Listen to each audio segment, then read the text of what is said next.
What if the most ancient stories ever told still hold the key to understanding our world and ourselves? The first 5 books of the Old Testament, Genesis, Exodus, Leviticus, Numbers, and Deuteronomy, form the foundation of the Bible. Known collectively as the Torah or Pentateuch, they aren't just old texts. They're the DNA of an entire worldview, tracing the origins of humanity, the struggles of a nation, and the search for meaning in the wilderness of life. It all begins in Genesis.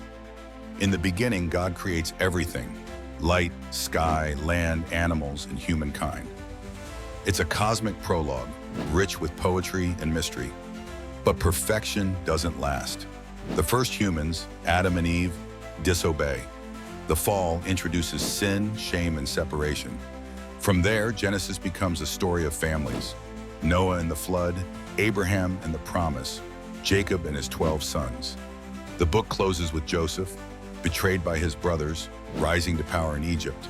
An unlikely story of providence that sets the stage for what's next. Then comes Exodus. Centuries later, the Israelites are enslaved in Egypt. Enter Moses, a reluctant hero with a speech impediment and a divine calling. Through plagues and parted seas, God liberates his people. It's dramatic, cinematic, unforgettable. But freedom is only the beginning. At Mount Sinai, Israel receives the 10 Commandments, a moral compass for a new community. Yet even here they falter. Golden calves, broken tablets, second chances. Exodus is about rescue and revelation, but it's also about how hard it is to trust in the unseen. Leviticus follows, and this is where many readers stall. Laws, lots of laws. Rituals, sacrifices, purity codes. But beneath the regulations lies a deeper message. How can a flawed people live in the presence of a holy God? It's about drawing near, not through perfection, but through obedience, atonement, and mercy.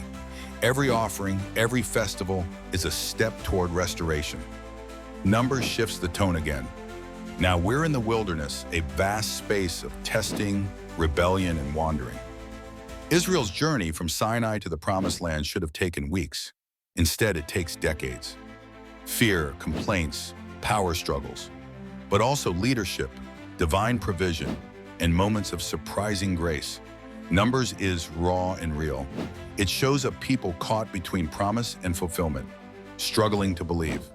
And then Deuteronomy, the final book of the Pentateuch. Moses, now old and unable to enter the land, gives one last speech. It's part history lesson, part warning, part love letter.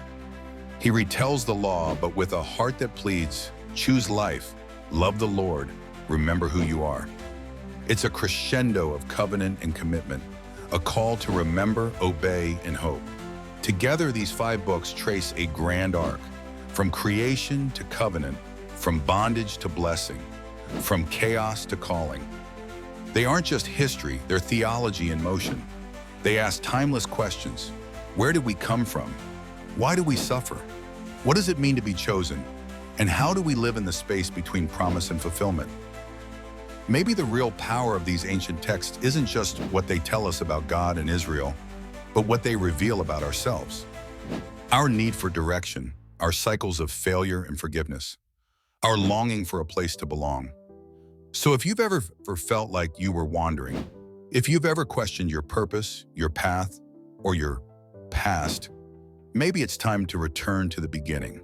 Not for answers necessarily, but for a deeper story, one that still echoes in every search for meaning today. What if the wilderness wasn't the end, but the place where we begin to see?